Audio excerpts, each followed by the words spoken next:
हाँ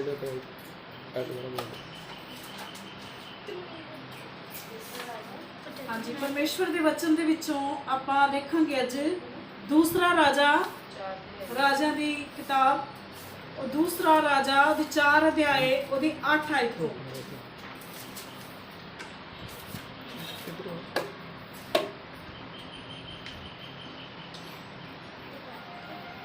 पढ़ दो जिन्हें मिल गया।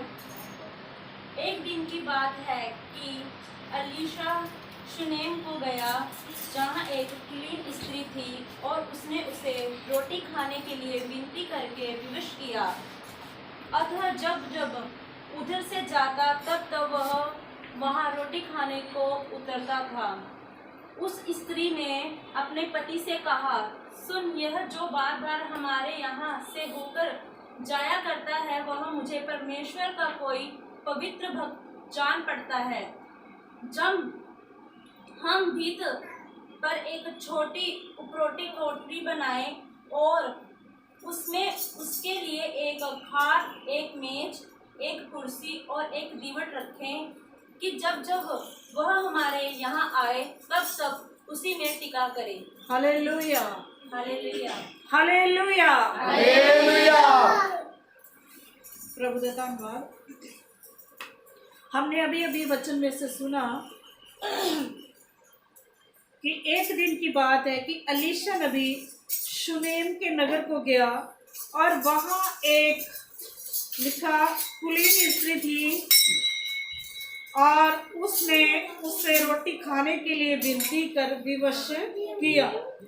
और वो औरत जो थी काफ़ी उम्र की औरत थी और परमेश्वर के वचन में लिखा कि वो स्त्री जो थी उसने परमेश्वर के दास को खाना खाने के लिए विवश कर दिया, मजबूर कर दिया। एक बार अगर कोई कह दे कि नहीं हमने नहीं खाना, हमें भूख नहीं है, तो भी उस औरत ने मजबूर कह दिया कह कह के कि नहीं आप खाना खाओ जबरदस्ती से। और लिखा हुआ उन्हें अपने घर ले गई और प्रभु के दास से विनती की कि हमारे यहाँ रुके, हमारे यहाँ खाना खाए। और लिखा अतः जब जब वह उधर से जाता तब तब वहाँ रोटी खाने को उतरता। और लिखा जब भी जितनी बार जब जब भी खुदा का दास उस शुनेम के नगर से जाता था तब तब ही वो औरत परमेश्वर के दास को नहीं जाने देती थी और उससे कहती थी कि जब भी मेरे नगर में शुनेम के नगर में आओ तो मेरे यहाँ ही रुकना और मेरे यहाँ ही खाना खा के और आराम करके आगे जाना। और इसी तरह से लिखा फिर खुदा का दास जब भी उधर जाता तब वहाँ ही रुकता था। और लिखा उस स्त्री ने अपने पति से कहा, और जैसे खुदा का दास आने जाने लगा तो उस स्त्री ने अपने पति से एक सलाह की, उससे एक बात की और कहा, सुन, ये जो बार बार हमारे यहाँ से होकर जाया करता है वह मुझे परमेश्वर का कोई भक्त, पवित्र भक्त जान पड़ता है। तो वो अपने पति से कहती है कि जो भी ये खुदा का दास, परमेश्वर का बंदा, उर्दू की बाइबल में लिखा मर्दे खुदा, कि खुदा का जन जब भी आता है तो हमारे यहाँ से होके जाता है। अपने पति से कह रही है तो क्यों ना कहती वह मुझे परमेश्वर का कोई पवित्र भक्त लगता है। और उसकी बातों से, उसके हाव भाव से और मैं समझ सकती हूँ कि वो कोई खुदा का जन है। हम भीत पर एक छोटी उपरोठी कोठरी बनाएं और उसमें उसके लिए एक खाट, एक मेज, एक कुर्सी और एक दीवट रखे कि जब जब वह हमारे यहाँ आए तब तब उसी में टिका रहे। तो अपने पति से सलाह कर रही है कि हमारे ऊपर जो कोठा है, हमारे ऊपर जो जगह है खाली है, क्यों ना हम ऊपर एक चौबारा, एक उपरोठी कोठरी बना दे, एक छोटा सा कमरा बना दे खुदा के दास के लिए, और उसमें एक मंजा रख दे, एक दीवट रख दे और एक मेज रख दे, जरूरत की चीजें, कि जब भी खुदा का दास हमारे घर में आए तो खाना ही खा के ना जाए, आराम करके भी जाए, और कभी जरूरत पड़ी तो रात भी हमारे यहाँ रह ले। और अपने पति से वो सलाह कर रही है कि हम खुदा के दास के लिए ऐसा करना चाहते हैं। और उसके पति, क्योंकि वो एक धनवान स्त्री थी और बहुत धन था उसके पास, और लिखा वो कुलीन थी, मतलब उम्र की ज्यादा थी, ज्यादा उम्र हो चुकी थी उसकी, और ऐसे उसने अपने पति से सलाह की। और लिखा खुदावंद के वचन में 11 आयत में, हाँ जी पढ़ दीजिए इसको। एक दिन की बात है कि वह वहां जाकर उस उपरोटी कोठरी में टिका और उसी में लेट गया। हालेलुया। तो जैसे उसने कहा था वैसे उसने कर दिया। उपरोटी कोठरी उसने अपने घर के ऊपर एक चौबारे पे एक कमरा खुदा के दास के लिए बना दिया, और वैसे उसने एक मंजा, एक मेज, और उसमें जरूरत की चीजें जो दीवट थी वो रख दी। और ऐसे ही जब उसने बना दिया तो खुदा का दास भी बीच में आ गया, और लिखा परमेश्वर का दास उस उपरोटी कोठरी में आराम कर रहा था।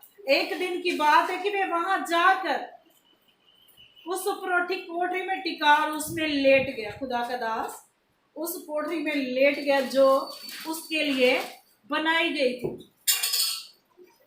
हाँ जी आगे।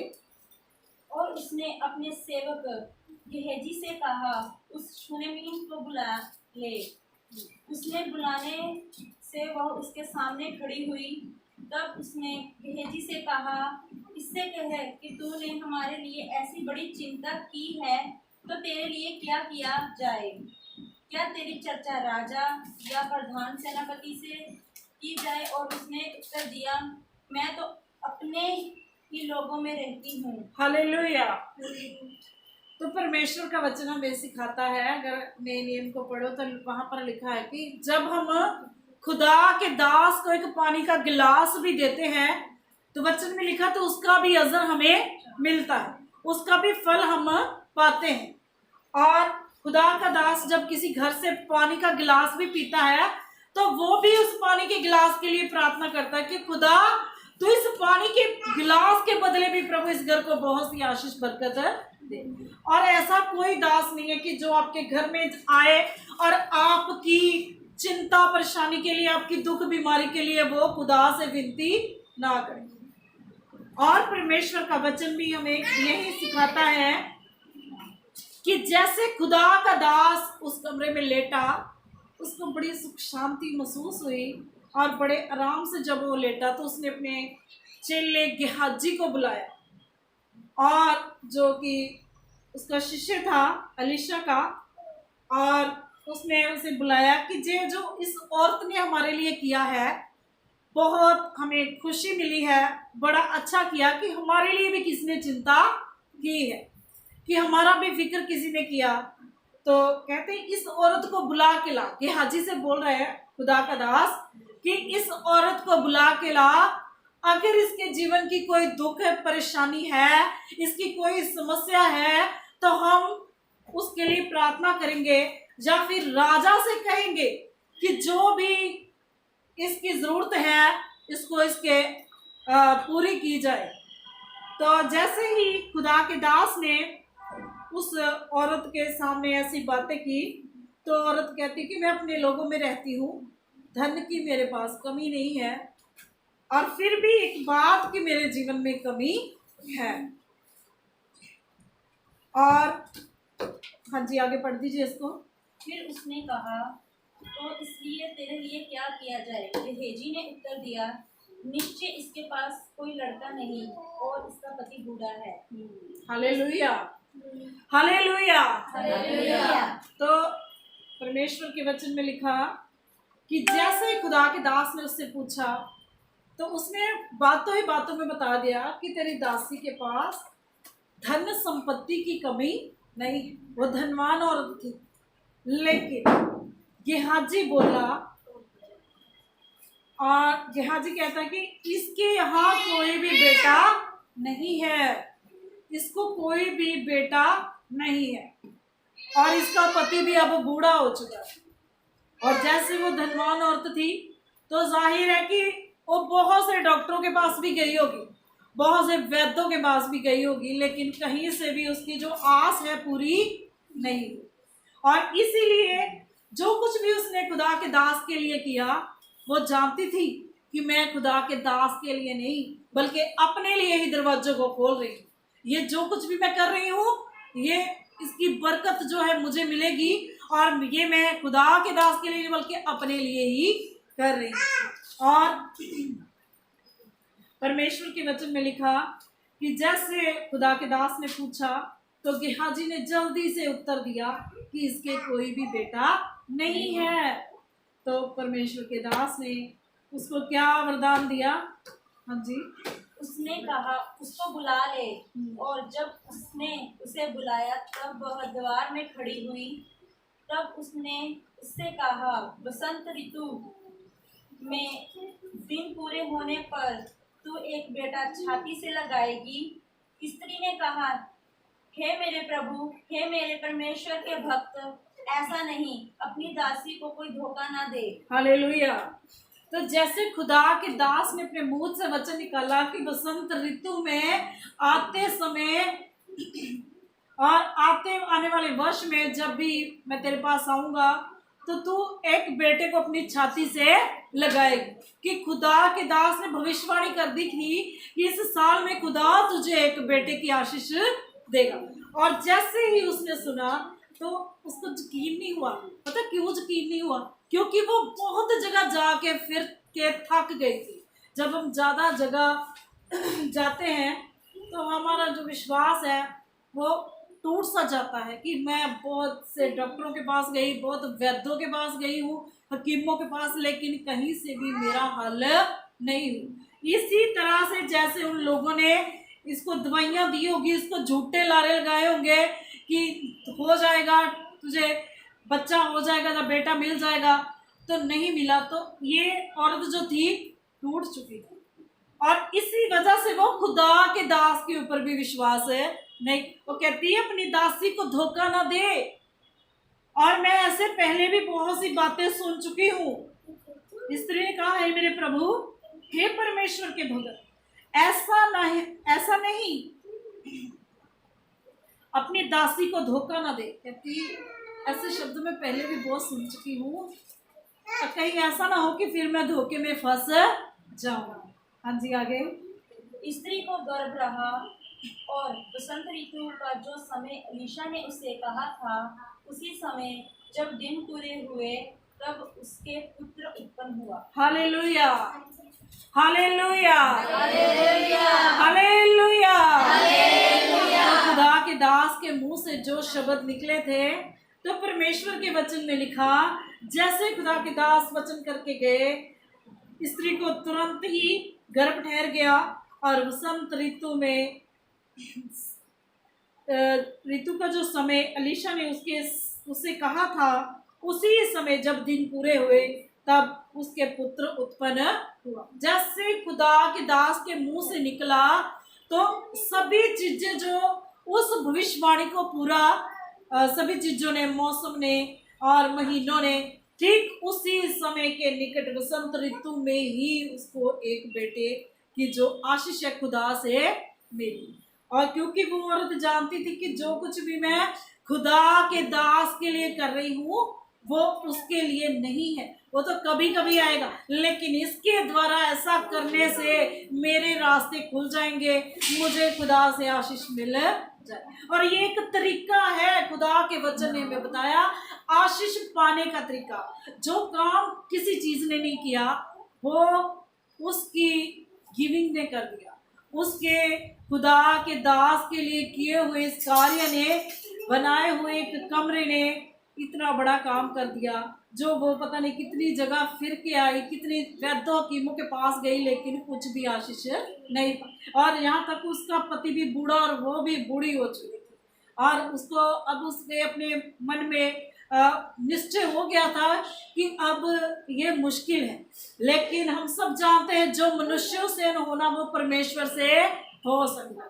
जो काम हमें अपने आंखों से, अपने जीवन में, अपने सोचने के तजुर्बे से मुश्किल लगते हैं, वो खुदा के लिए कोई भी मुश्किल नहीं।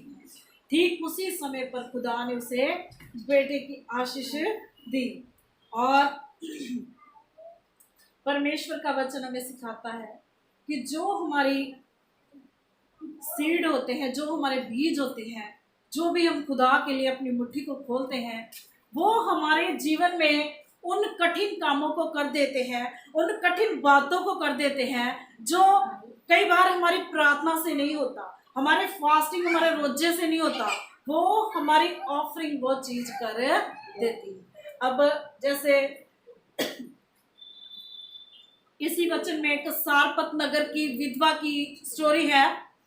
तो जैसे परमेश्वर के दास को खुदा ने कहा कि सारपत नगर में चला जा, क्योंकि उस देश में अकाल था, और वहां एक विधवा को मैंने आज्ञा दी कि तेरे लिए रोटी का पानी का इंतजाम करे। और जब खुदा के दास ने उस औरत से मांग की कि एक टुकड़ा, एक चप्पा रोटी का लेती है ना, और थोड़ा सा पानी लेती है, और उसने कहा कि हमारे पास सिर्फ एक मुट्ठी पराठा है, और मैं और मेरा बेटा रोटी बनाएंगे, पकाएंगे और खाएंगे और मर जाएंगे, क्योंकि हमारे पास खाने के लिए या खरीदने के लिए पैसे नहीं हैं। और फिर अकाल पड़ा हुआ था देश में, उस नगर में अकाल था, और वो उस औरत का ऐसा सोचना था कि अब हम ये रोटी खा के मर जाएंगे, क्योंकि हमें बाद में रोटी नहीं मिलेगी, हम भूखे ही मर जाएंगे। लेकिन खुदा के दास, परमेश्वर की योजना कुछ और थी। कहाँ से परमेश्वर ने अपने दास को भेजा उस औरत के घर में। अब आप सोचिए, खुदा के दास ने वो टुकड़ा रोटी का, चप्पा रोटी खा तो ली, क्या परमेश्वर के दास का उस चप्पा रोटी से पेट भर गया होगा? और टुकड़े से, रोटी के टुकड़े से खुदा के दास का पेट भर गया होगा? नहीं, एक चप्पा रोटी से पेट कोई नहीं भरता। लेकिन सिर्फ वो औरत की आशीष थी उस चप्पा रोटी में, जो उसने खुदा के दास को देके 3.5 साल तक की आशीष अपनी ली थी। इसी तरह से खुदा का वचन हमें बताता है, नहीं तो 3.5 साल तक जिसके घड़े में इतना सा आटा था, वो कैसे खाती, कैसे अपना जीवन निर्वाह करती? सिर्फ एक योजना बनाई थी खुदा ने कि जैसे ये अपनी मुट्ठी खोलेगी, जैसे अपने दिल को खोलेगी, जैसे खुदा के वचन को पूरा करेगी, मेरे दास के लिए एक चप्पा रोटी देगी, तो इसका जो बर्तन है अकाल के, जब तक परमेश्वर के दास ने कहा अकाल रहेगा, तेरे घड़े का जो, तेरी कुज्जी का जो तेल नहीं घटेगा, तेरे बर्तन में से आटा खत्म नहीं होगा, तब तक 3.5 साल तक वो खाती है। और क्या, ये तो एक परीक्षा होती है, ये खुदा के देने का एक तरीका होता है। जो लोग गिविंग की ताकत को समझ लेते, जो लोग परमेश्वर के हजूरी में बोने की ताकत को समझ लेते हैं, वो कभी अपने जीवन में तंग नहीं रहते, उनके जीवन में किसी चीज की घटी नहीं रहती। एक विधवा औरत थी, परमेश्वर के वचन में लिखा, और सभी लोग दिखा दिखा के अपनी भेंट को डाल रहे थे, और ऐसे ही उस विधवा ने भी मुट्ठी बंद करके अपनी भेंट को डाला। तो प्रभु यीशु देख रहे हैं कि कैसे लोग अपनी थैलियों में से ढेर सारे नोट निकालते हैं, और एक जो फालतू का नोट है वो गुत्थी में डाल रहे हैं, खजाने में डाल रहे हैं। प्रभु यीशु मसीह देख रहे हैं। लेकिन जैसे वो औरत आई, उसके पास 2 दमड़ियां थी, उसने 2 दमड़ियां खोली और दोनों की दोनों खुदा के जो थैली में डाल दी, उस बॉक्स में डाल दी। प्रभु यीशु मसीह ने कहा, इस औरत ने सबसे ज्यादा अपना बीज बोया है, क्योंकि उसके पास 2 थी, इसने 2 ही बीज जो है वो दिए, क्योंकि ये चाहती तो एक भी बो सकती थी, लेकिन इसने दोनों ही बो दिए। इसी तरह से परमेश्वर का वचन हमें सिखाता है कि जो लोग बोने की ताकत को समझ आते हैं, उनके जीवन में किसी चीज की कमी नहीं रहती, और उनका कोई भी काम अधूरा नहीं रहता। जो काम हमारी प्रार्थना नहीं करती, जो काम हमारा रोजा नहीं करता, वो काम कभी कभी खुदा का जो हमारा बीज है वो कर देता है। और इसी तरह से परमेश्वर का वचन कहता है, कुछ लोग अपने बीज को खा जाते हैं। अगर किसान अपने बीज को खा जाएगा तो वो फल कैसे आएगा? जो लोग अपने बीज को खा जाते हैं, कुछ लोग है जो खाते हैं, खुदा की पूरी पूरी जो ऑफरिंग बनती है नहीं देते, तो वो जैसे खाते जाते हैं तो उनकी कमाई में भी ऐसी ऐसी घटी आनी शुरू हो जाती है। एक वचन पढ़ेंगे, मलाकी की किताब 3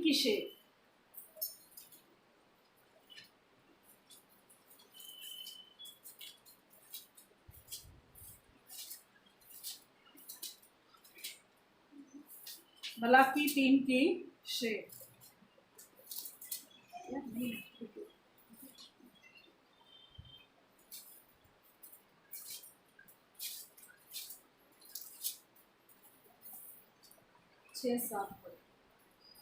7 आयत मलाकी, हाँ जी 3 अध्याय ਉਹਦੀ 7 आयत पढ़ो।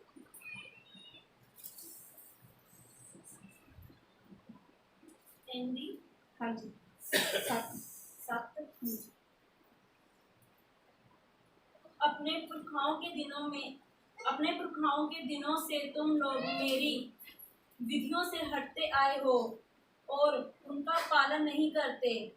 तुम मेरी ओर फिरो, तब मैं भी तुम्हारी ओर फिरूंगा। सेनाओं का यहोवा का यही वचन है। परंतु तुम पूछते हो, हम किस बात में फिरें? क्या मनुष्य परमेश्वर को धोखा दे सकता है?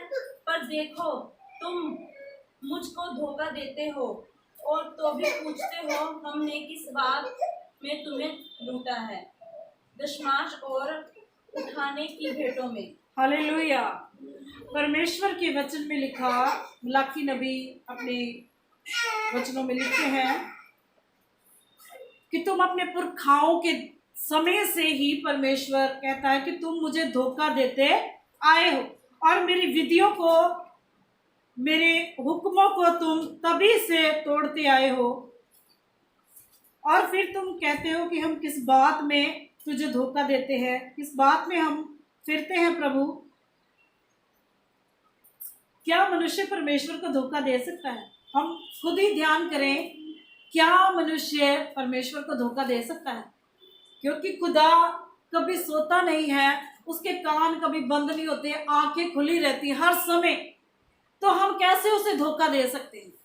सब कुछ देखता है। परमेश्वर कहता है, अगर तुम कहीं भी अंधेरे में छुप जाओगे तो वहां पर भी मेरी आंखें तुम्हें देख रही हैं। समुद्र में छिप जाओगे तो वहां पर भी मैं तुम्हें देख रहा हूँ, जैसे जुना नबी को परमेश्वर देख रहा था।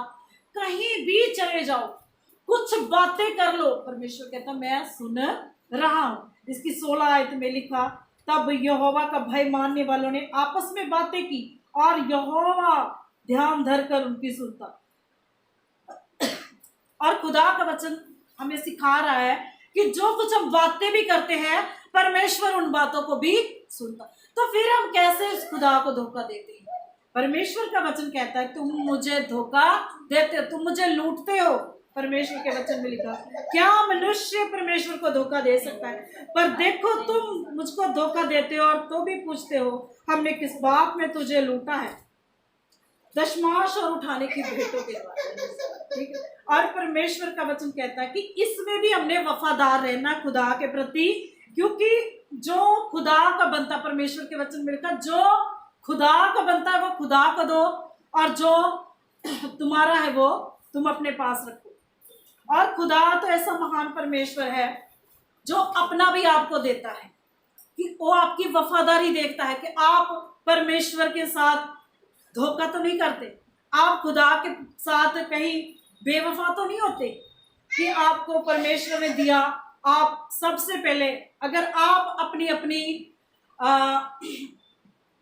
कमाइयों में, अपने अपने घरों में आशीष देखना चाहते हो, तो ये जरूरी है कि जब भी आपके घरों में आपकी कमाई आती है, जो अगर दिहाड़ी आती है, अगर तनख्वाह आती है, जैसे भी आती, तो आप उन पैसों को अपने हाथों में लो। सबसे पहले उन पैसों के ऊपर प्रार्थना करो कि प्रभु तेरा धन्यवाद करते हैं खुदा कि तूने हमें तंदुरुस्ती दी। खुदा, परमेश्वर तेरे वचन में लिखा कि तू ही तंदुरुस्ती देता है प्रभु, हमें ताकत देता है प्रभु, बुद्धि देता, तो हम धन कमाते हैं। तो खुदा, उन पैसों के ऊपर आपने ऐसे प्रार्थना करनी है, ईमानदारी से जो परमेश्वर का बनता है वो परमेश्वर का निकालना है।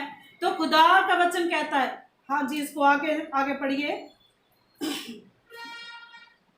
तुम पर भारी श्राप पड़ा है, क्योंकि तुम मुझे लूटते हो, वरन सारी जाति ऐसा करती है। तो जो लोग परमेश्वर को परमेश्वर का नहीं देते, तो परमेश्वर का वचन कहता है दशमांश और उठाने वाली भेंटों को जब आप परमेश्वर के भवन में नहीं बोते, तो लिखा तुम पर भारी श्राप पड़ा उन लोगों, जो लोग खुदा का खाते हैं, जो लोग अपना बीज खा जाते हैं परमेश्वर का, क्योंकि तुम मुझे लूटते हो। ऐसे करके परमेश्वर कहता है तुम मुझे लूट लेते हो, और किसी बात में वो हम परमेश्वर को नहीं लूटते, क्योंकि जब हम खुदा का भी खा जाते हैं, परमेश्वर का भी अपने साथ मिला के उसको भी इस्तेमाल कर लेते, तो परमेश्वर का वचन कहता है एक श्राप जो इंसान के जीवन में आता है कि होते हुए भी ऐसा लगता है जैसे कुछ भी नहीं है, जैसे आशीष बरकत है ही नहीं। हाँ जी, आगे इसकी दासा पूरा कर दो इसको। सारे दशमांश भंडार में ले आओ, कि मेरे भवन में भोजन वस्तु रहे।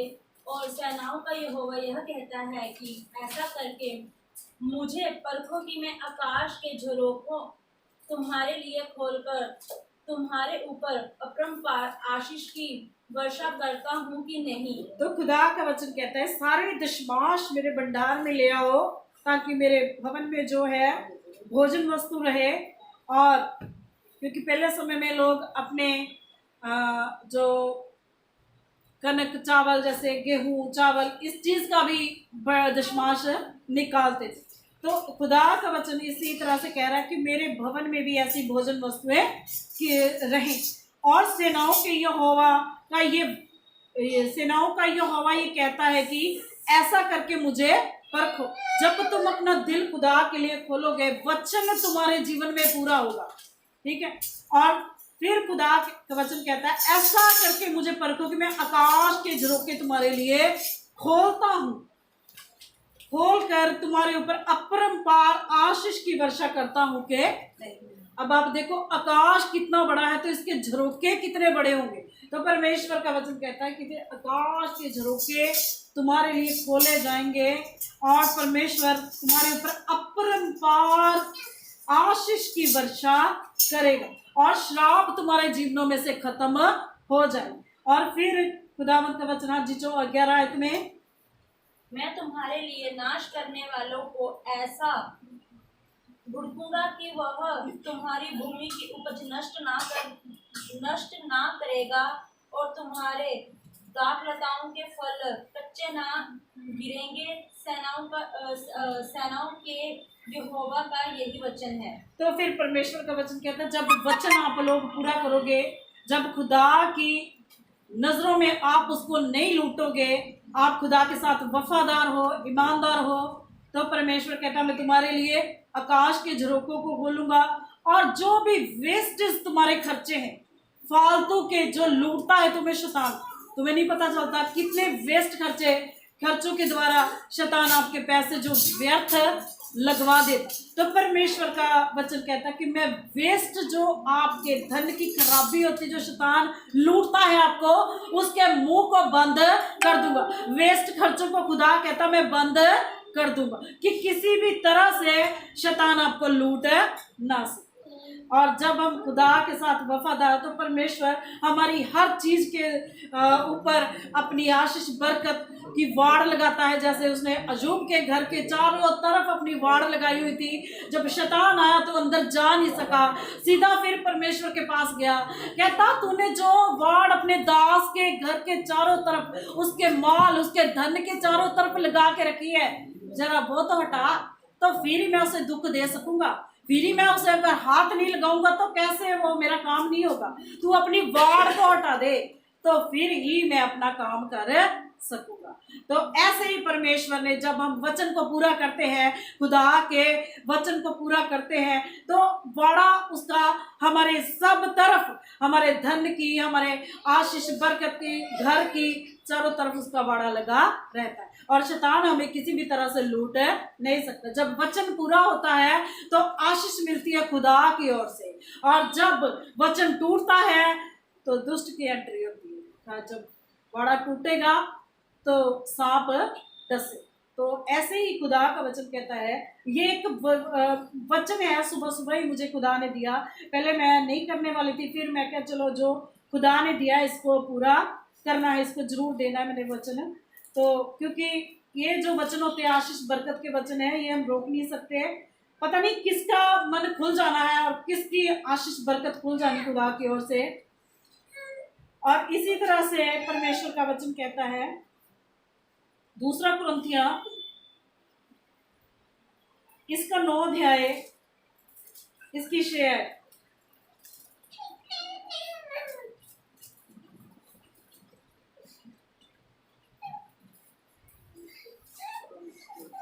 परंतु बात यह है, जो थोड़ा बोता है वो थोड़ा काटेगा भी, और जो बहुत बोता है वो बहुत काटेगा। हर एक जन जैसा मन में ठाने वैसा ही दान करे, ना कुड़कुड़ के और ना दबाव से, क्योंकि परमेश्वर हर्ष से देने वाले से प्रेम रखता है। हालेलुया। तो खुदा का वचन कहता है, परंतु बात यह है कि जो थोड़ा बोएगा वो थोड़ा काटेगा, और जो बहुत बोएगा वो बहुत काटेगा। ये हमारे बीज के ऊपर डिपेंड है कि हम कैसा बोल रहे हैं। अगर परमेश्वर का वचन कहता है,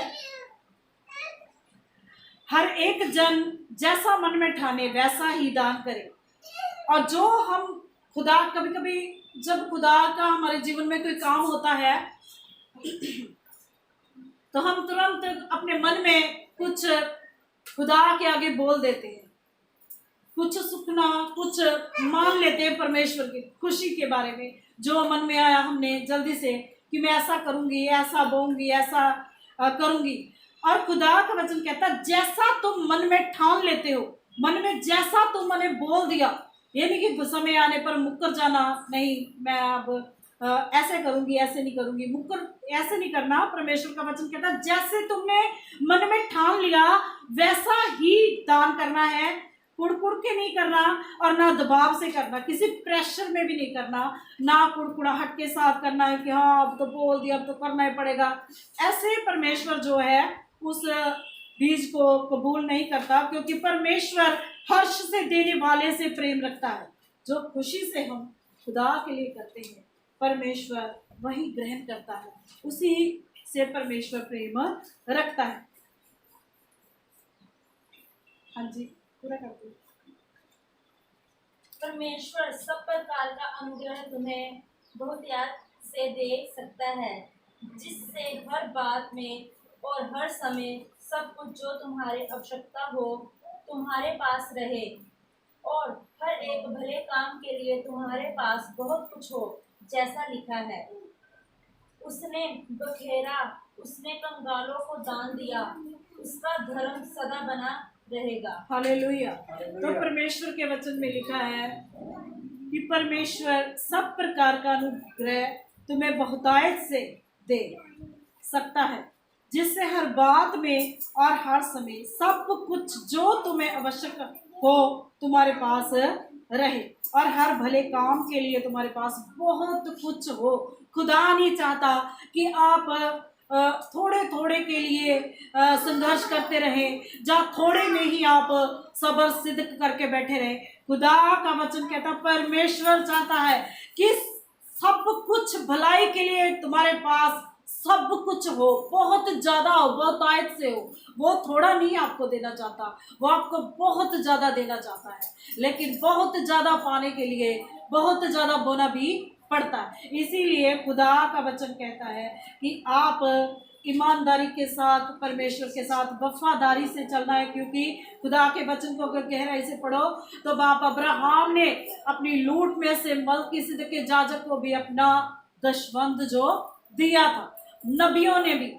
परमेश्वर जब भी विजिट के लिए आते तो खुदा जब भी हमारे घरों में आते तो उनके स्वर्गदूत जब खुदा की एंट्री खास तौर पे उन्हीं घरों में होती है जिन घरों में दुआ प्रार्थना का मसा हो, और जो लोग परमेश्वर को देने वाले लोग हैं, जो खुदा को देने वाले। अब्राहम के घर में स्वर्गदूत उतरे क्योंकि वो शुरू से ही एक आदत थी बीज बोने की, देने वाला था, और ये नहीं देखा कि मेरी औरत बुजुर्ग है, ये नहीं देखा आधी रात का समय है, जल्दी से फुर्ती से खुदा के लोगों के लिए खाना तैयार कर दिया। उसी के द्वारा सारी आशीष पा ली, उसी के द्वारा बंधन टूट गए और उसी के द्वारा खुदा के दासों के मुंह से उनके लिए आशीष निकली कि आने वाले समय में खुदा तुम्हें एक ऐसा पुत्र देगा और जो तुम्हारी अंश को आसमान के तारों के समान और तुम्हारी रेगिस्तान में रेत के किनकों के समान तुम्हारी अंश को बढ़ाएगा। और ये परमेश्वर का वचन हमें सिखाता है कि इन खुदा के दासों ने, नबियों ने भी अपने बीज को बोया। अगर हम आगे बढ़ना चाहते हैं अपने आर्थिक हालातों से, जो लोग दुख तंगी में चल रहे हैं वो अपने अपने बीज को अपने अपने परमेश्वर के जो बनता है उसे पूरा निकालिए, तो खुदा आपके कमाइयों को ब्लेस करेगा, दुगनी तिगनी आशीष बरकत देगा। जैसे उस औरत ने खुदा के दास के लिए किया, तो परमेश्वर ने कठिन काम के लिए भी उसके दरवाजों को खोल दिया, और जो काम कोई डॉक्टर कोई वैद्य हकीम नहीं कर सका वो उसकी गिविंग ने कर दिया। ऐसे ही आप भी परमेश्वर के वचन के द्वारा ब्लेस हो, अपने श्रापों बंधनों से आजाद हो, और खुदा आपको बहुत देना चाहता है, लेकिन पहला कदम आपको बढ़ाना। प्रभु आज के वचन के द्वारा आपको ब्लेस करे, बहुत सी आशीष बरकत दे। आइए हम सभी अपने स्वरों को झुकाएंगे, अपनी आंखों को बंद करेंगे और मैं आपके लिए प्रार्थना करूंगी कि आज का वचन जो आपको बहुत सी आशीष बरकत देने वाला हो। हालेलुया। स्वर्गीय पिता यीशु मसीह आपको धन्यवाद देती हूँ आज के वचन के लिए प्रभु, जो आपने प्रभु मेरे साथ खुदा वचनों के द्वारा प्रभु बोला। खुदा मैंने तेरे बच्चों को खुदा वचन दिया परमेश्वर। हालेलुया प्रभु यीशु तेरा धन्यवाद करते हैं प्रभु आज के वचनों के लिए। प्रभु आज का वचन तेरे बच्चों के जीवन में खुदा बंदा बहुत बड़ी आशीष बरकत को लेके आए। खुदा इनके जीवनों में से श्राप टूट जाए, और जो भी खाने वाली गंदी ताकतें, चुराने वाली लूटने वाली गंदी ताकतें इनके घरों में इनके जीवनों में कार्य कर रही हैं, यीशु मसीह के नाम से बाहर निकल जाए खुदा। और जो वचन आज हुआ प्रभु इनके जीवन में वो वचन पूरा हो, और तेरे बच्चे इस वचन को भी प्रभु अपने जीवन में पूरा करने वाले हो परमेश्वर। हालेलुया प्रभु यीशु आप दया करो, कृपा करो, इनके बंद रास्ते बंद मार्गों को खोल दीजिए परमेश्वर। भेंट मार्गों को खोल देती प्रभु तेरे वचन में लिखा खुदा, और इनके सारे बंद रास्ते बंद मार्ग खुल जाए खुदा, और तेरा वचन इन्हें ब्लेस करे, बहुत सी आशीष बरकत दे परमेश्वर। हालेलुया प्रभु इनकी सारी समस्याओं को, इनकी परेशानियों को दूर कर खुदा बता, अपने बच्चों को ब्लेस कर, बहुत सी आशीष बरकत दे प्रभु यीशु। इनके घरों में भी खुदा तेरे नाम के आशीष बरकत आए प्रभु, इनके जीवनों में से सारी दुख परेशानियों को दूर कर खुदा। तेरा धन्यवाद करती हूँ प्रभु यीशु, बड़ाई तेरे नाम की, महिमा तेरे नाम की। जितने लोग इस वचन को सुने खुदा बहुत सी आशीष बरकत पाए प्रभु, और उनके जीवनों में से भी प्रभु ये सारी कमियों को दूर करना, हर कमी घाटी को दूर करना प्रभु, उन्हें ब्लेस करना, बहुत सी आशीष बरकत देना प्रभु यीशु। आपका धन्यवाद करती है, अगले समय को आपके पवित्र सामर्थ्य तो मैं देती प्रार्थना मांगती है यीशु मसीह के नाम से, आमीन।